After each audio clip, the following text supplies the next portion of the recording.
Welcome to episode 2 of the Lose It podcast, your raw and unfiltered weekly guide through the transformative journey of weight loss. Whether you're thinking about losing weight now, bathing in the success of your results, or just plain sick and tired of being a fat fuck, this podcast is tailor-made just for you.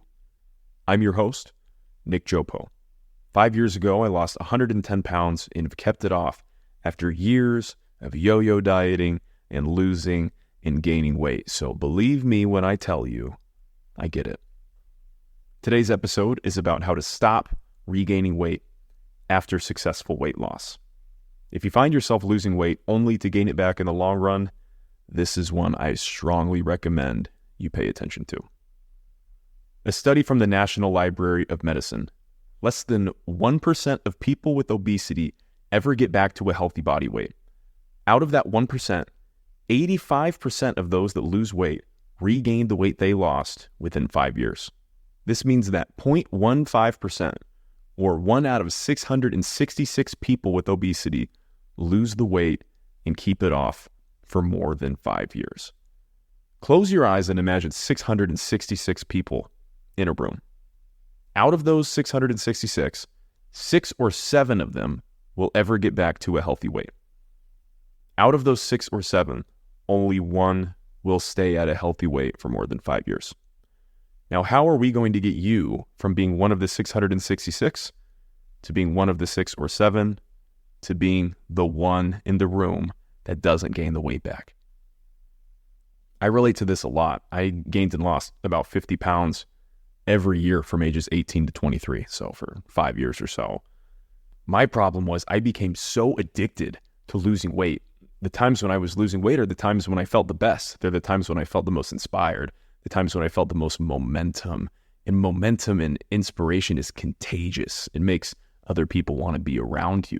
I was so hooked on the idea of talking to people about weight loss and having people actually see my results. It was such an addicting feeling. The first thing you need to understand about losing weight and regaining it back is that how you lose weight matters. If you lose weight in a way that is unsustainable, then it's going to be unsustainable and you won't be able to maintain your results. We're playing the long game, not the how can I lose weight as fast as possible game. If the goal was to just lose weight as fast as possible, the best way to do that would be to go get a limb removed or go on the cigarettes and crack diet. You're going to drop weight in a way that's really unsustainable, and understand that the goal is not to just lose weight, it's to lose fat in a way that you can sustain and in a way that makes you feel good. Why does it need to be fast?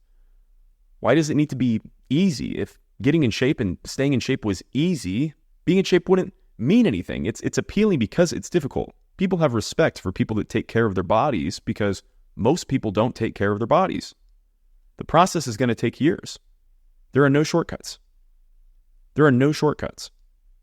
But no one ever told me that. So I spent 5 years looking for the shortcuts, and I never found them.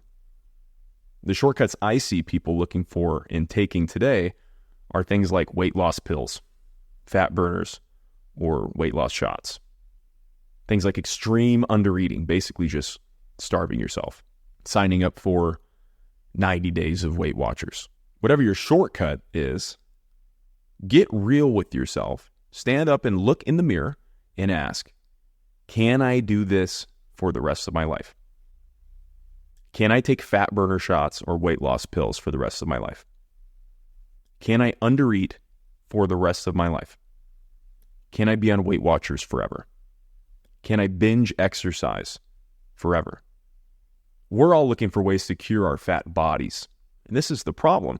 Obesity isn't just a disease of the body, it's a disease of the mind. You have to find a way to cure your fat mind, and your body will follow your mind. None of the tricks or shortcuts that people take for weight loss actually teach you the lessons that you need to learn to cure your fat mind. The number one way to stop regaining weight is to understand that there are no shortcuts and we're playing the long game. The number two way to not regain weight is to understand that the body follows the mind always. No one ever got in shape on accident. It takes extreme intentionality. There are going to be times when you need to listen to your mind over your body. If you're fat, out of shape, don't exercise, and don't eat well, then your body is giving you some bad information. You can't always listen to it. Listening to your body is something that is learned over time. And if you're just starting out on this journey, you aren't there yet. Learn to listen to your mind first while you train your body to be reliable and to give you the right signals. Now, your body has a set point. A set point is basically just a weight that it defends or that it wants to maintain, kind of the way that a thermostat maintains temperature. When you lose a significant amount of weight, your body is doing everything that it can to sustain weight or to get back to the weight that it started at. It doesn't want to starve. It does this in a couple ways. First, it decreases your metabolism. So as you lose weight, you're going to burn less calories throughout the day the more weight you lose. The second thing it does is it decreases this hormone called leptin, which is basically just an appetite regulator. So when you have less leptin in your body, you're hungrier. So now you're burning less calories throughout the day, and your body's screaming at you, telling you to eat more food. And this makes you crave really high-calorie foods. Think about the times when you lost weight. When I think about the times when I lost weight, I remember craving things like saltine crackers and bread, pizza, ice cream, and anything deep fried. No one losing weight ever craves things like fruits, meats, or vegetables. It's always total bullshit cravings. Now, fat people typically have higher metabolisms.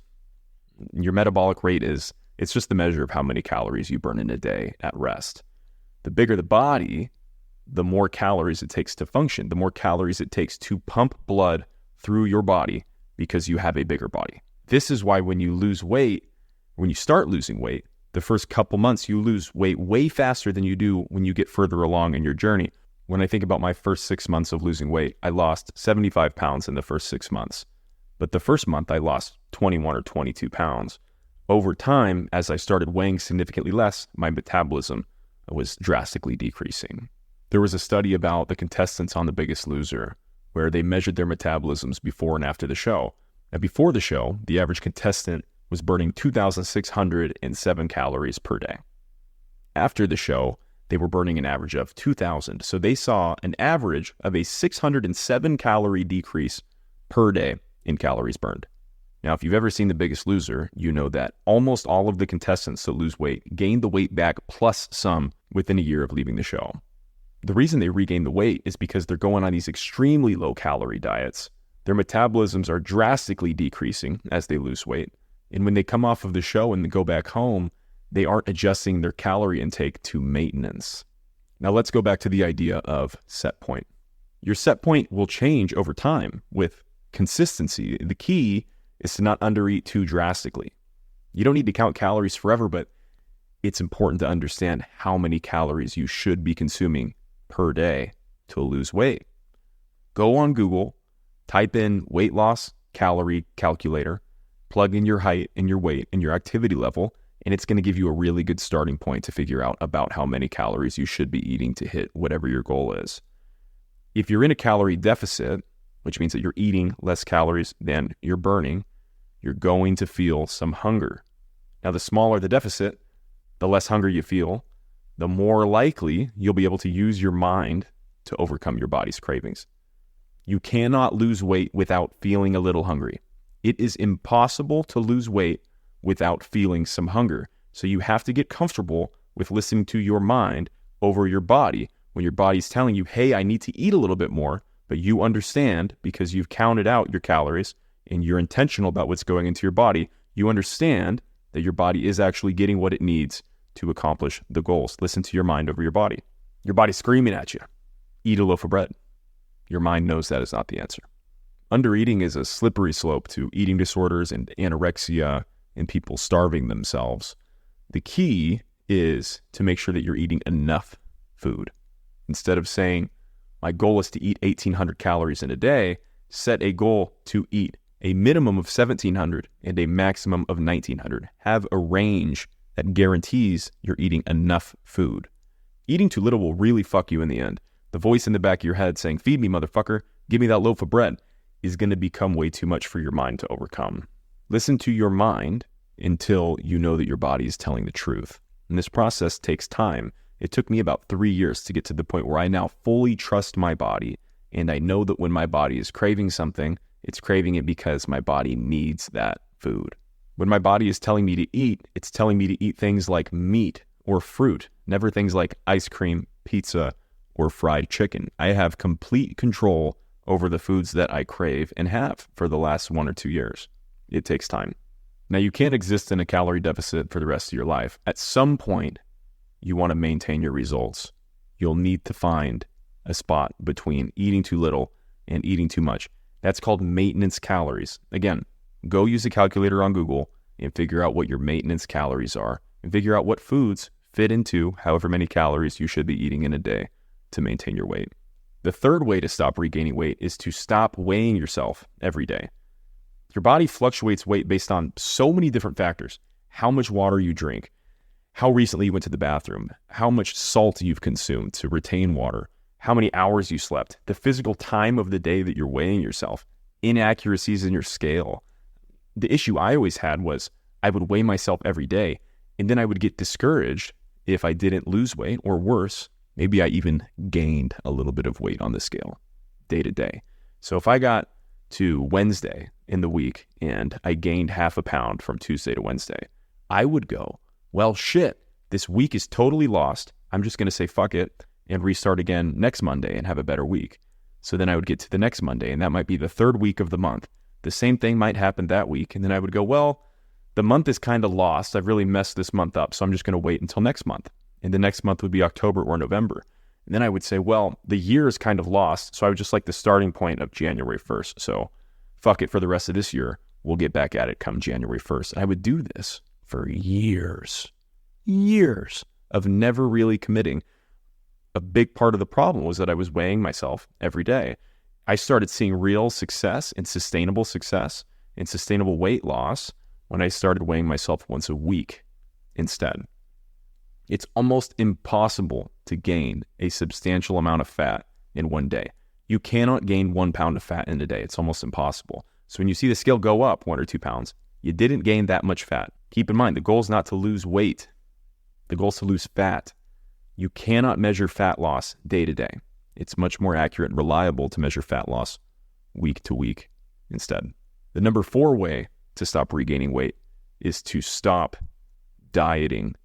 If you introduce an entirely new meal plan of things that you just aren't used to eating, you're not going to be able to sustain it.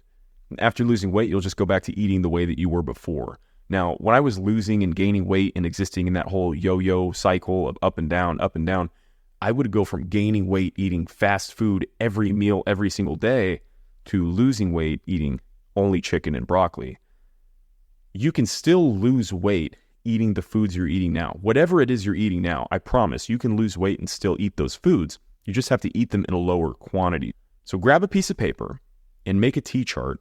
On the left side of the chart, write out whatever it is you eat the most. Write out the 5 things you eat most commonly. It might be things like a Chick-fil-A chicken sandwich with a large fry, or a Chipotle burrito with chicken and rice and cheese sauce. Go online and figure out approximately how many calories are in each one of those meals, the exact way that you order it, about how many calories are in those meals. And then start looking for ways to make those meals a little bit less calorie. Instead of saying, I'm never going to Chick-fil-A ever again, I'm only eating chicken and broccoli, find a way to eat a little bit less calories at Chick-fil-A. Instead of doing a chicken sandwich with a large fry, do a chicken sandwich with a small fry moving forward for 3 months and see how you feel. You're going to save 150 calories just on that meal alone. Instead of going to Chipotle and getting a burrito with chicken, rice, and cheese sauce, go and get a burrito bowl with no tortilla and no cheese sauce. You're going to save 300 or 400 calories right there. If you ate those 2 things every single day and made those 2 alterations, you'd be saving 500 or 600 calories a day while still mostly eating the same thing, just with some slight alterations. Now, low calorie does not equal healthy. You don't need to be healthy to lose weight, but you do need to eat less calories. It's easier to eat less calories in the long run when you're eating healthier foods, because when you're eating healthier foods, you're properly fueling your body with the right nutrients. And when you're doing so, you don't have as many cravings. If you eat 2,000 calories of McDonald's and ice cream every single day, you are going to have way worse cravings, and it'll be much less sustainable than eating 2,000 calories of meat, fruit, and vegetables, or other things that we know are actually good and nourishing for us. So start with cutting calories as a way to see some results and build some momentum, but over time, evolve your diet and evolve your relationship with food to eat more healthy and nourishing foods. I had to learn that lesson the hard way, the idea that your diet can and will evolve over time. You don't need to have the perfect diet right now. You can't. You cannot have the perfect diet right now because you won't be able to sustain it. It's like if you've never been to the gym and now you're trying to build the perfect workout regimen. You can't do that. Your body will not let you sustain that. You have to ease into it. I'm going to be doing an entire episode on the evolution of diet, and I'll take you through exactly step by step how my diet started 5 years ago, what I was eating, where I failed, what I wish I did differently, and the corrections that I had to make, and how I evolved my diet from low calorie to healthy over the last 5 years. In summary of this episode, number 1, there are no shortcuts. Play the long game. Number 2, listen to your mind over your body until you can learn to trust your body. Number 3, weigh yourself weekly instead of daily. Number 4, stop dieting. Find ways to make your current meals lower calorie. I've dedicated my life to helping people adopt the mindset they need to lose weight and keep it off forever. So if this message resonates with you, follow along for weekly episodes. And if you made it to the end of this podcast, I appreciate your support and hope to see you on the next one.